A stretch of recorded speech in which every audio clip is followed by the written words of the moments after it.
So we're basically at mid-November now here in North Central Mass. It's really windy today, so hopefully you guys can hear me okay. And it's been a couple days of unseasonably warm, which is great because it gives us a few more days to try to finish up the garden chores. We could have snow any day now. Couple years we've had snow already by this time.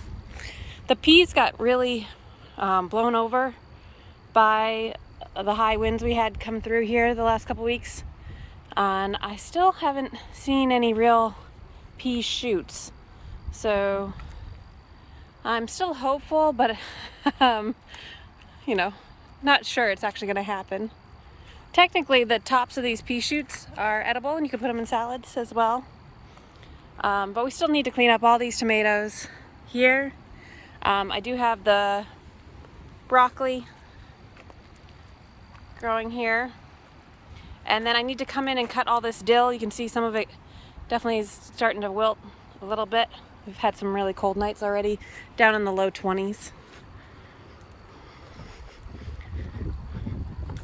Still have a bunch of celery, some lettuce, and carrots. I need to transplant a bunch of the lettuce out. Here's some more of the broccoli. You can see here. Isn't it pretty? Finally getting some. This was supposed to be a short, like 36-day broccoli, but I'm guessing it's maybe the time of year I planted it. I'm not sure, but I'm excited to see if we actually have some broccoli for Thanksgiving. That'd be pretty cool. I brought a little apple box out here. I need to collect all of these beans.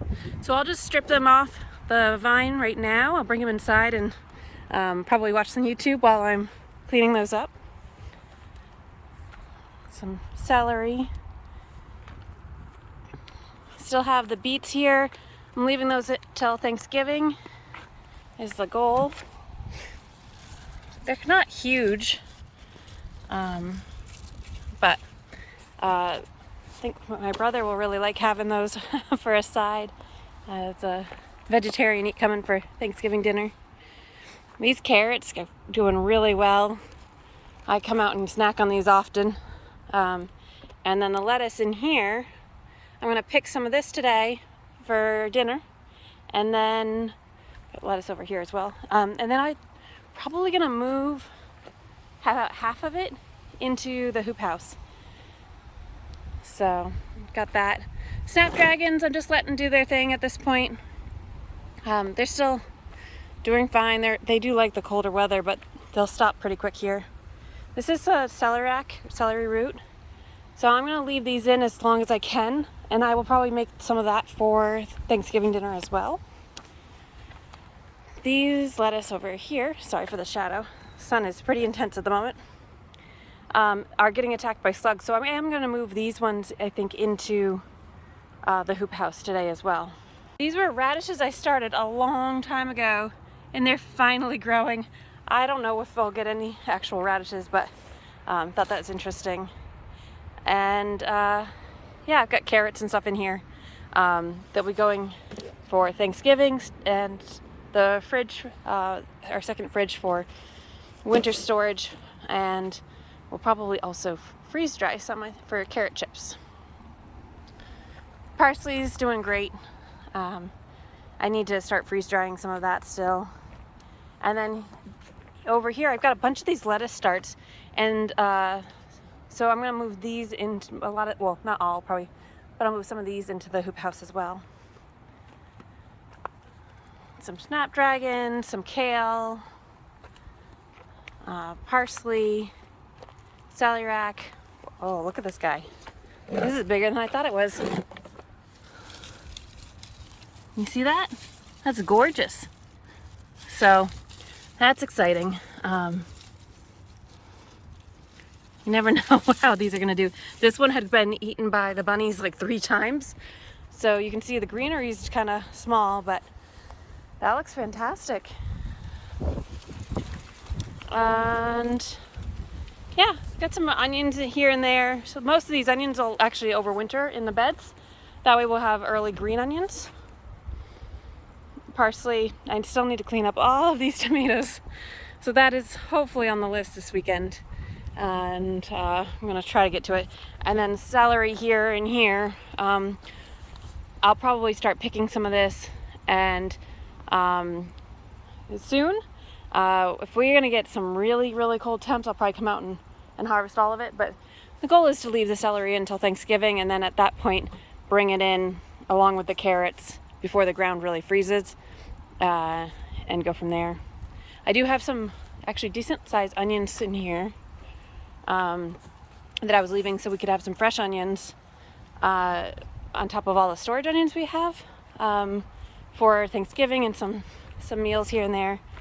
And I will say the storage onions, James made a comment the other night when we were cooking. He said they could have been store-bought. They looked perfectly dried. So I'm really happy with how that went this year. Let's see some more onions we have as the wind's picking up here. I still have let a lot of the alyssum stay out here as well. I'll show you guys in the hoop house. So in here, I need to come in and grab, it's actually pretty warm, it's about 90 at 6 feet high. This bed will be the garlic, and so we will plant that not for probably another month or so, right before the ground freezes in here. I need to come and collect all of these tomatoes. So this will be the last of my tomatoes out here.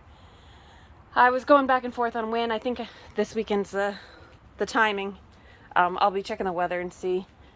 This is the first year I didn't put the heater in here. So at night this does actually drop down into the 30s right now. So that's why you can see like the tomato that is left hanging did get hit with frost. It's just dying. So as well as all the stuff on the ground here.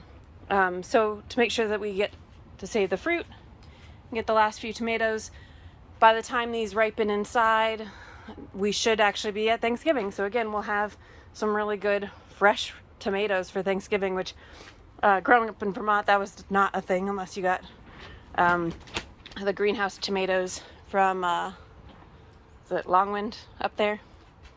I did leave some of the stalk in the ground. I'm curious how it will continue to do. It actually continues to bud. So I was thinking it'd be kind of fun to have a nice bouquet for Thanksgiving. But again, not sure how that will do. And then I still have this big tray of lettuce, and I need to get these onions planted into the ground, which I can't decide. It might be just putting them right here. This is, you can see all this alyssum seed. This stuff is a bit of a weed. In the hoop house, this is basically like a zone 7, so it's almost invasive in here, which I didn't realize how much a difference it would be. So I do end up pulling quite a bit of the alyssum, but then I can plant it outside in the garden. But I will have to watch it and make sure it doesn't crowd everything else out.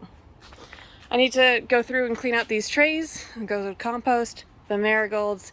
I'll collect seeds, and then I've got the basil in the back there.